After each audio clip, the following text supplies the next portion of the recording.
everybody. Thanks for watching this video. I'm Stanley Von Medvey, creator of OSR, and I've got a guest here today, my good friend, Chris Boylan. Hello. Hey, Chris. Chris is a awesome, multi-talented artist. He's a Blender master. He's got a really cool project called Absolute Zero. He's written a book. He does animations. I'm going to include the link to his stuff in this video. Yeah. You guys should absolutely go check it out. Hi, Chris. Hey, Stanley. How you doing, man?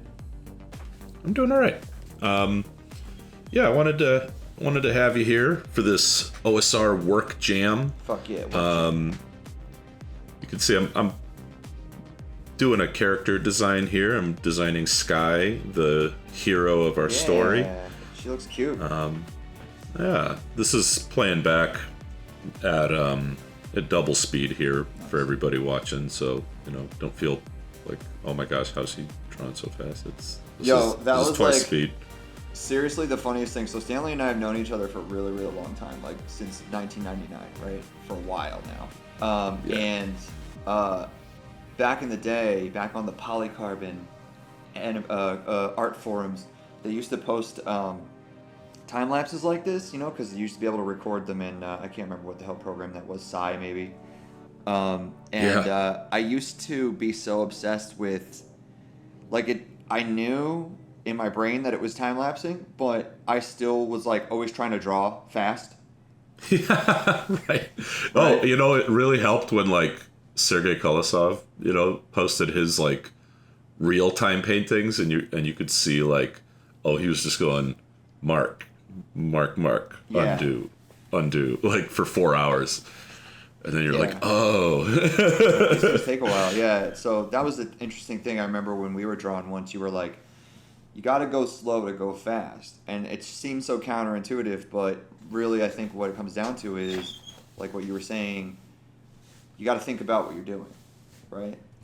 You got to actually think about the march you're making instead of just trying to go fast, thinking if I just try to go fast, I'm going to go faster. It's no, if you actually think about what you're doing, you're going to go faster. Yeah. Fast is slow is smooth and smooth is fast, as they say in the military, right? That's right. It's definitely true for drawing. Definitely true for me. I am not the world's fastest artist. You're way faster than I'm definitely. Well, I try. I am finding too. The other thing that I'm not the world's best at is character design. I actually really struggle with it significantly. I think for me, this drawing of Sky,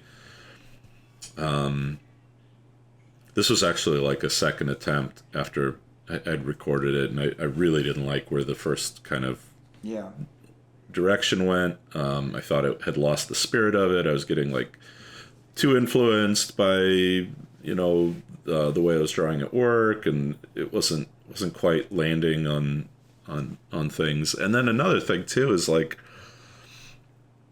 character designers have such a great second nature storytelling ability. They just very, very rapidly can tell why are they in that pose? What's with that hat? They just have that sense. I don't have that at all. I had to learn it. Yeah, you're a thinker. I'm a thinker. I'm a space alien. It took me a really long time to gain any kind of intuition for character work. I was an environment and vehicle person for a very long time. Yeah, and spaceships, baby. This is me doing my damnedest. This is me trying really hard. You're doing a great job, Stanley. Oh, thank you. I also have my amazing wife and best friend, Joan Veritek. She is always my feedback with character stuff. She's always really sharp, just what's with that? Like, you'll see, I actually redraw a lot of these. Yeah. Because I took a little break. I took a lunch break. I showed her some of these drawings, and you'll see I go back. Cause she gave me a bunch of notes and was like, "This needs to be stronger. This could be better." Joan's a great artist in her own right as well. So. Oh yeah, yeah. She's a killer. She's really good. Really, really good. Yeah. And you, Chris, you're really, really good. I've watched you just climb Mount Art for years and years, and it's been amazing to watch that. Something that growth and progress. Something I feel like to riff on there, because I'm always very resistant to want to redraw. Like, I do not ever want to redraw. I hate it. I hate it so much. But I never regret redrawing. I never regret like going back and being like, okay, let's try this again. And I think that's something that you've always kind of naturally done. You've always never, you've always questioned. Oh no, it's not natural for me. Really? I had to. Yeah, who taught me that was Joan.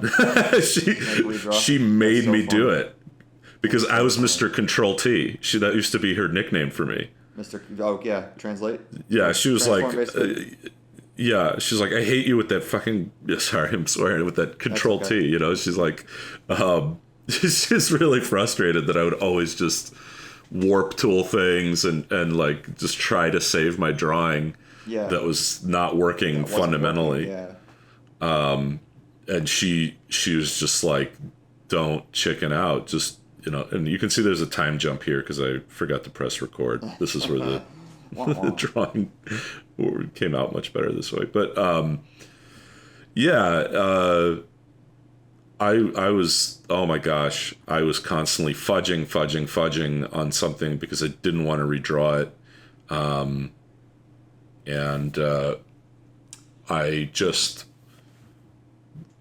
it was a big attitude change for me. It was a huge shift in my thinking. It made my art way better when I was just willing to be like, I took this all the way to completion and I hate it. I'm just going to redo it. Like, delete. It's delete, boink, not working. Doesn't matter, right? It's okay. Because no one, we're revealing the process here a bit, but like when someone just looks at the final image, they don't know how many times you redid it. Redrew it. How many rockets exploded on the way to success. It doesn't matter how good that head you drew looks if everything else looks like shit. Okay? Like, or if the head is like not even saying the right thing. That's another thing. Like for me, the big hard thing about character design that's like really challenging is the storytelling. I'll like be really happy with a drawing and then be like, I'll show it to Joan and she'll give me a note.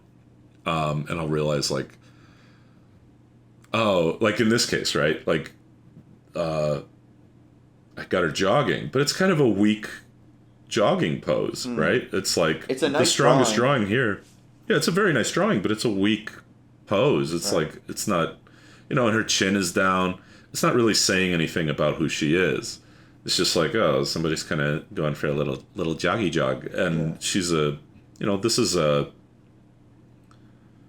tough girl. I should talk a little bit about Sky. Why don't you tell us about character here? Yeah. So Sky is a first responder in the OSR, the Orbital Search and Rescue. She's a rookie. Deleted that head. See what I mean? Just started over. It wasn't working for me. So she's a first responder. She's a rookie. This is her first, space job. She's been a first responder on Earth. She's a Midwestern girl. She's a mom with a little baby. And it's a really, really tough life work transition for her. And the story of Sky is, that she's like often happens to rookies, she gets the crap job. She has to prove herself, and she gets tested really, really far. Sort of by accident, right? There's a crisis in our story, and she finds herself basically at the vanguard of that crisis, entirely by accident. It was like why don't you go handle this, rookie? And then the crisis unfolded and became really big. And fake it till you make it kind of moment, huh? Yeah, a little bit. I mean, she's like trained, and she went to she's was an EMT on Earth, and volunteer firefighter, and stuff like that, but never in space. And now she's living and working in space, and it's a big transition. It's really hard for her, and she's going to get all the hard work she's done to grow as a person up until this point is going to get really, really pushed in her first big assignment. So that's Skye. She's torn between her career, her job, her work, and the demands that puts on her, and her other full-time job, which is raising a child, raising a baby. I'm a parent. I'm a dad. So I'm trying to tell a story that speaks to that, and I also have a lot of friends that are first responders, emergency room doctors, ER nurses, former military, all kinds of people who have been in the line of duty, in the line of service, I also just some of the women first responders that I know who are my friends are really remarkable people. They're remarkable because of what they're capable of doing under duress when they're tested, and because they're still just people. They're like, they really are just people. They're not superhuman, but they just know what has to be done and choose to do it. And so that's what Skye is like. And so you're holding this in your head the entire time you're drawing, basically, right? Yes, yeah. Part of what my first pass, didn't work out was that I wasn't really holding that in my head. And I had to sit down and really talk it out and think it through, make some choices about who she is and who she isn't.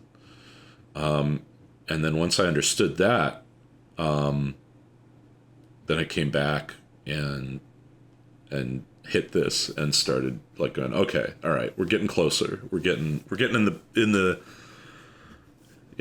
the spirit of who she actually is.